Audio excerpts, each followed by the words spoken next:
The question is that the motion be agreed to. I call the member for Caldwell. Thank you, Deputy Speaker. I'd like to begin by associating myself with the contributions that have been made by many of my colleagues on the passing of Gough Whitlam. I want to offer my condolences firstly to the Whitlam family.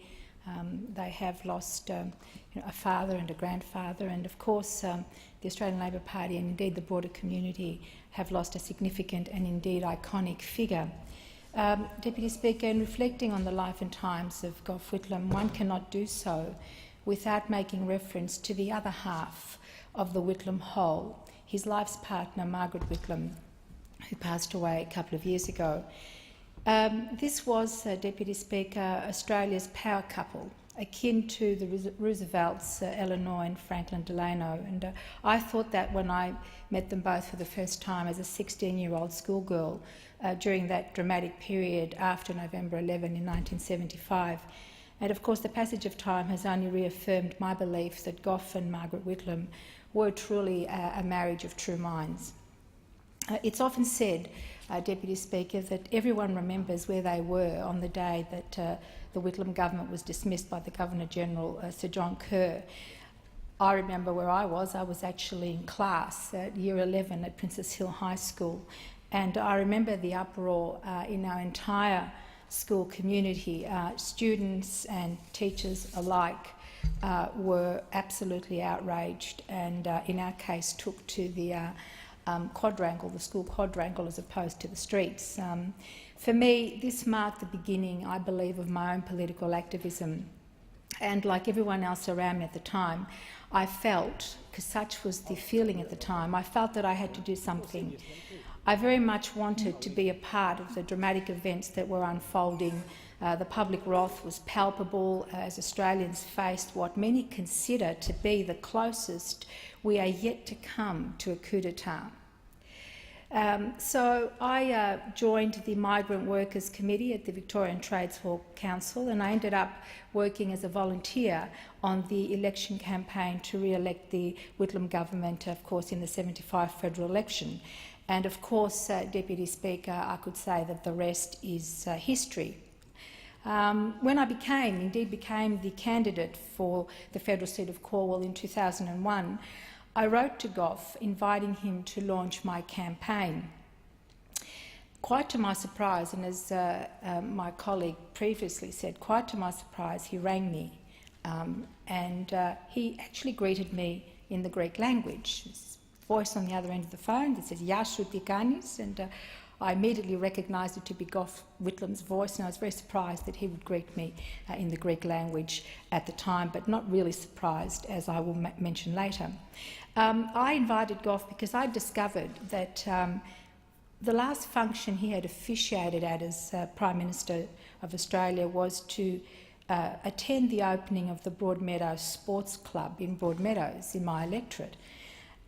So I thought, and we thought at the time, it was a great idea to invite him to make a return visit to Broadmeadows, which unfortunately he was unable to do so because he was unable to travel at that time. But he was very gracious with his time and, as always, with advice. He had a propensity to give a lot of advice and to correct a lot of records. And I know that the people of Broadmeadows remain very chuffed that they are but a small footnote in a very important historical event. Of course, after Broadmeadows Sports Club, he did inform me that he went to the Melbourne Town Hall, and of course the next day he came to Canberra, where he was dismissed. Deputy Speaker, if Arthur Cornwall laid the foundations for modern Australia, Gough Whitlam, as Australia's 21st Prime Minister, was the architect of the contemporary Australian identity. To this end, I want to reflect on his very special relationship with Migrant Australia, or the New Australians, as he often referred to them. Gough Whitlam envisaged an Australia that was reconciled with its first people, our Indigenous Australians, and of course the memorable photograph to Vincent Lingiari. He gave hope for reconciliation and paved the way for title. And to the new Australians that came here, my family and I included, Gough Whitlam embraced us in a way that gave us a sense of ownership and belonging, a gesture that would become the driving principles of access and equity which underlined multiculturalism, a policy that the Whitlam government not only championed but also implemented during that period of great reform. It is indeed a privilege for me to be given the opportunity to speak in this condolence motion as the member for Cornwall. Deputy Speaker, the sense of fate and history does not escape me at this moment because the 16-year-old schoolgirl of 1975 would never have imagined that she would be here today in the House of Representatives. So it's a very important moment when you look back in time.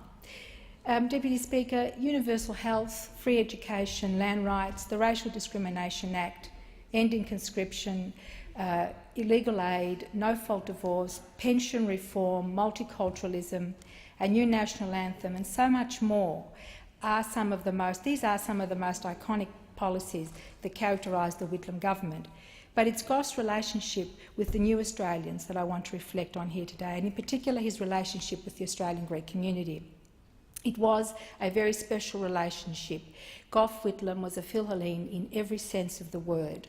And Gough once said, and I'd like to quote him, "There can be no doubt that the Greek language is important in Australia and that the Greek civilisation is important to Australia," quote unquote.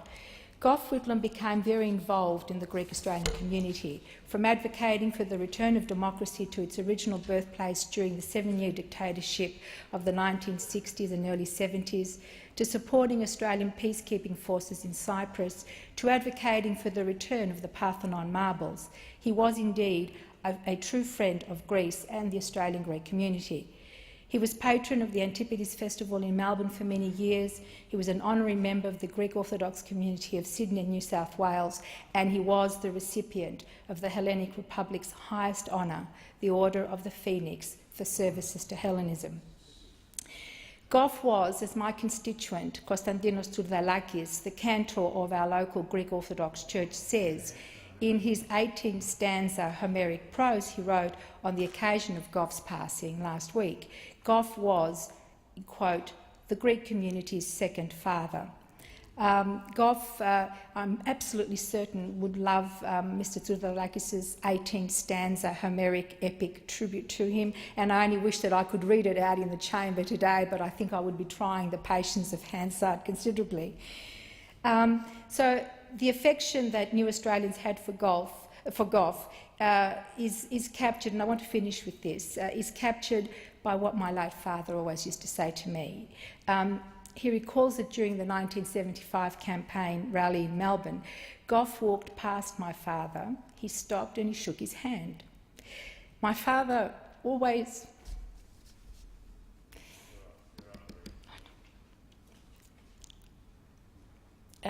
described this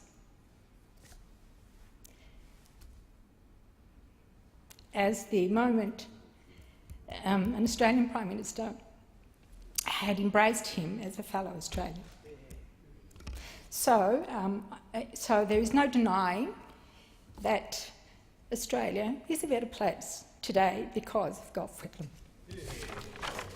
I think